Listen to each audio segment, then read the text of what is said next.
السلام علیکم ناظرین، مشہور روحانی شخصیت پیر پنجر سرکار نے کہا ہے کہ ہمارے ملک کا نظام درست نہیں ہے۔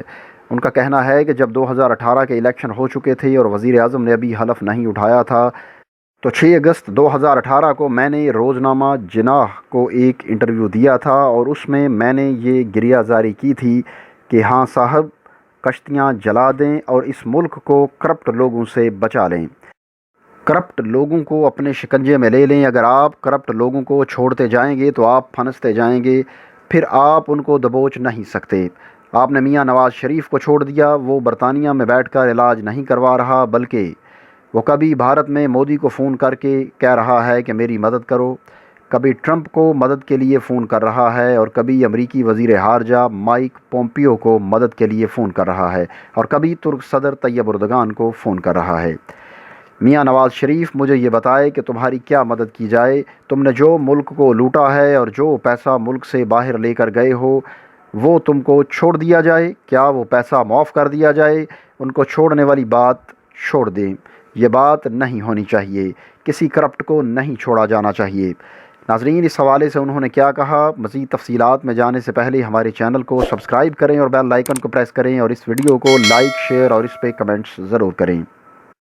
ناظرین، مشہور روحانی شخصیت پیر پنجر سرکار نے کہا ہے کہ ملک میں کسی کرپٹ کو نہیں چھوڑا جانا چاہیے۔ انہوں نے کہا کہ میری بات یاد رکھیں، ہاں صاحب، اگر آپ ان کو نہیں دبوچیں گے تو یہ کرپٹ لوگ آپ کو دبوچ لیں گے۔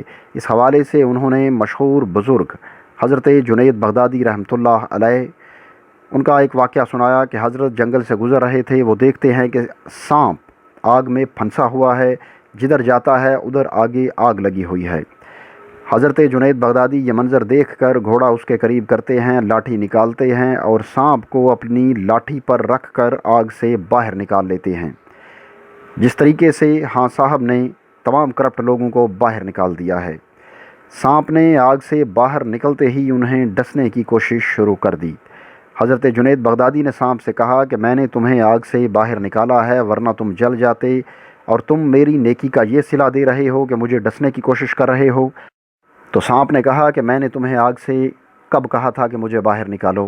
کیا میں نے تمہیں خود کہا تھا کہ مجھے باہر نکالو؟ اب تم نے ہی مجھے آگ سے باہر نکالا ہے، اور میں تمہیں ڈسوں گا اور کسی صورت نہیں چھوڑوں گا۔ حضرت نے پوچھا کہ تم مجھے کیوں ڈسنا چاہتے ہو؟ تو سانپ نے کہا میں اس لیے ڈسنا چاہتا ہوں کیونکہ میری فطرت ہی کاٹنا ہے اور ڈسنا ہے، لہٰذا میں آپ کو ضرور کاٹوں گا۔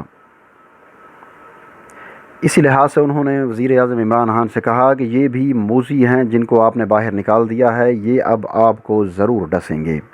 اس کے بعد انہوں نے پیشن گوئی کی کہ موجودہ رمضان میں 20 رمضان کے بعد اور 27 رمضان سے پہلے یعنی 20 اور 27 رمضان کے درمیان اسلام آباد کا سیاسی ماحول بہت زیادہ گرم ہوتا دکھائی دیتا ہے۔ ہر تھانے میں ایک کرنل ہوگا، موبائل عدالتیں بھی بنیں گی اور کام بھی کریں گی اور صحیح طریقے سے کام کریں گی۔ انہوں نے کہا کہ میں آپ کو ایک بات بتا دوں، میری بات ذہن میں رکھیں، جس نے بھی پاکستان کو لوٹا ہے، جس نے بھی اس ملک کا نقصان کیا ہے، تو یاد رکھ لیں وہ نہیں بچے گا۔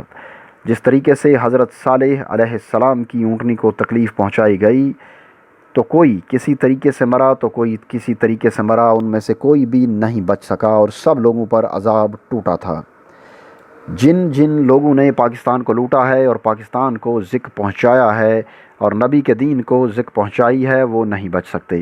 انہوں نے کہا ایک اور بات جو میں پہلے بھی کہہ چکا ہوں اور دوبارہ کہتا ہوں کہ ایک ایک پائی اور ایک ایک پیسہ جو پاکستان کا لوٹا گیا ہے وہ واپس ہوگی اور ضرور واپس ہوگی۔ تم جتنے مرضی جھوٹ بولو، تمہارے جھوٹ پکڑے جائیں گے، کیونکہ جھوٹ کے پاؤں نہیں ہوتے۔ انہوں نے یہ بھی دعویٰ کیا کہ یہ پاکستان کا جو علاقہ آپ دیکھ رہے ہیں اور جو رقبہ دیکھ رہے ہیں، یہ وہ رقبہ نہیں ہے جو نظر آتا ہے، بلکہ در حقیقت مقبوضہ کشمیر اور آزاد کشمیر بھی پاکستان کا حصہ ہے۔ اس کے بعد پورا بھارت پاکستان کا حصہ ہے اور سری لنکا اور بنگلہ دیش بھی مدینہ ثانی یعنی پاکستان کا حصہ ہے۔ انہوں نے کہا کہ میں آپ کے ذہن میں یہ بات ڈالنا چاہتا ہوں، جس طرح گریٹر اسرائیل کا نقشہ بنا ہوا ہے جس کے اندر کافی سارے مسلم ممالک شامل ہیں، اسی طرح یہ ثانیہ مدینہ کا نیا نقشہ ہے جس کے اندر جنوبی ایشیا کے یہ ممالک شامل ہیں۔ اس ریاست مدینہ کی 12 ریاستیں ہوں گی اور 12 گورنر ہوں گے اور سب کے سب ایماندار ہوں گے، بلکہ ایمان سے بھرے ہوئے ہوں گے۔ ان 12 کے 12 لوگوں میں سے لوٹنے والا کوئی نہیں ہوگا بلکہ ملک کے لیے لوٹانے والے لوگ ہوں گے۔